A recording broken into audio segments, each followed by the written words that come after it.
आज हम फिर से राजस्थान के गौरव का शेष भाग लेकर आए हैं, जिसमें आज हम पूज्य गोविंद गुरु जी और महाराजा सूरजमल जी के बारे में पढ़ेंगे।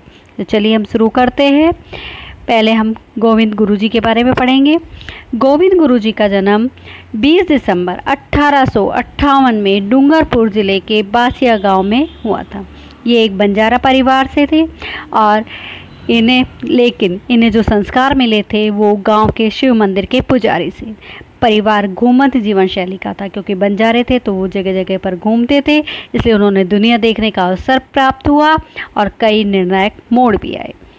1880 में स्वामी दयानंद सरस्वती के साथ 3 महीने तक ये उदयपुर में रहने से इन्होंने लाखों जो वनवासी बंधु थे उनके बारे में देखा, उनकी परेशानियों को समझा, जिसमें अशिक्षा थी, बेकारी थी, भूख थी, अकाल से ग्रस्त थे, बीमारियों थी, अत्याचारों से ग्रस्त होते चले जाते, कई नशे की आदतों में से थे और इन सब चीज़ों को वो लोग सहन भी कर रहे थे, उन अंग्रेज़ों के अत्याचारों को।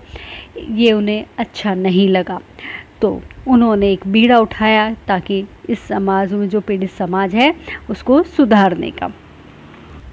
इसलिए उन्होंने संप सभा नामक सामाजिक संगठन की स्थापना के साथ ही प्रारंभ किया गांव में हवन कुंड की स्थापना का कार्य।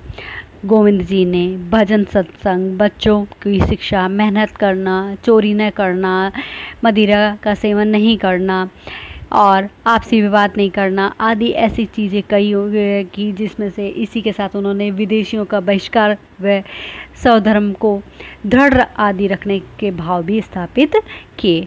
समाज सुधार की बात आने पर गांव-गांव में चली और पूज्य गोविंद गुरु बन गए। लाखों अनुयायी बने। लोग उनकी जो अनुयायी थे वो कंठी रुद्राक्ष की माला धारण करने लगे। इस तरह से उनको लोग पूजने लग गए।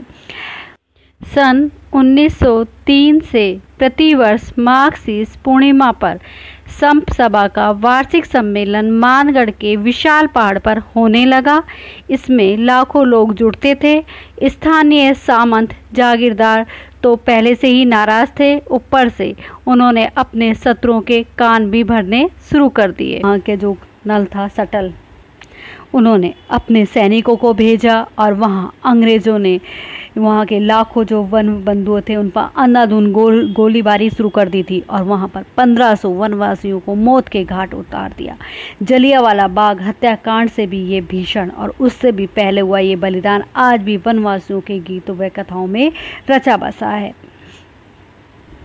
उस समय गुरु के पाँव में भी गोली लगी और उन्हें गिरफ्तार कर लिया गया और गोविंद गुरु को अदालत में फांसी की सज़ा सुनाई गई। बाद में उसे काला पानी और फिर आजीवन कारावास में बदल दिया गया। अहमदाबाद के सेंट्रल जेल में उन्हें रखा गया और विश्व युद्ध में अंग्रेज़ों की विजय के फलस्वरूप श्रेष्ठ अच्छा आचरण करने के आधार पर उन्हें शर्त के आधार पर मुक्त कर दिया गया और वो जब 60 वर्ष के हो चले तो गुजरात के पंचमहल में कंबोई नामक स्थान पर जीवन को अंतिम समय बिताया। 30 अक्टूबर 1931 को उनका स्वर्गवास हो गया।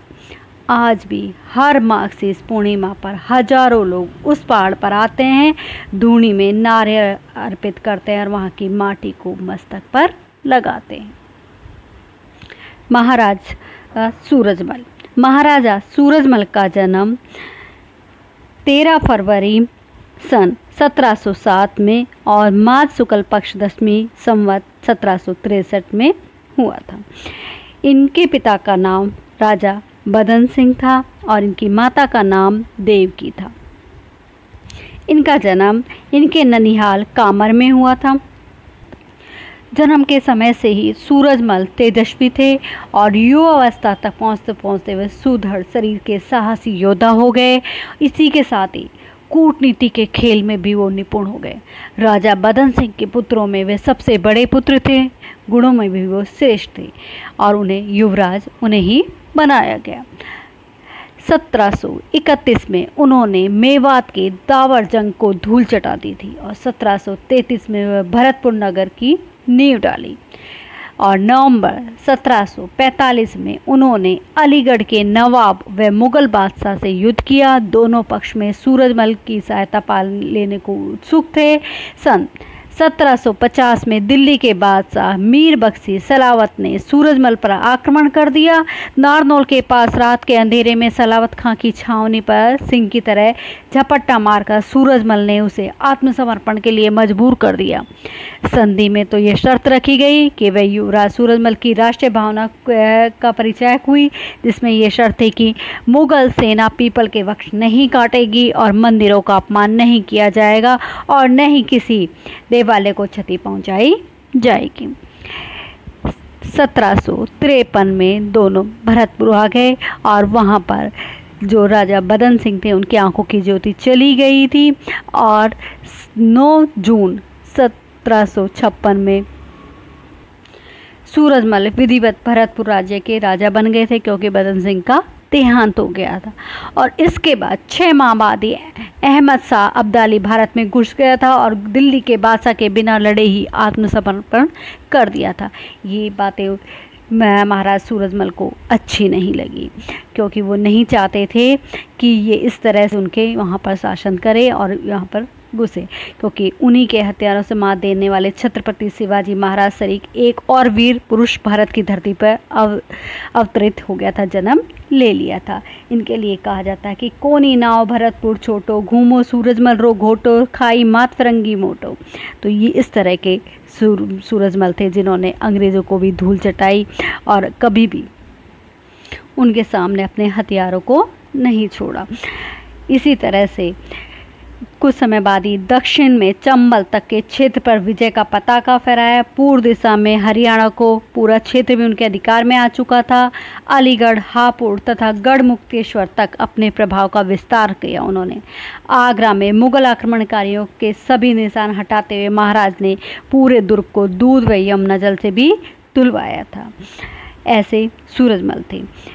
उसी समय सूरजमल ने जो दिल्ली के मुगलों ने पूरी तरह से मुक्त करने का जब उन्होंने निश्चय लिया तो 3 तरफ से दिल्ली को घेर कर गोलाबारी शुरू कर दी थी और रुहेल भरतपुर के वीरों को मार से लगातार पीछे हटाते चले गए थे।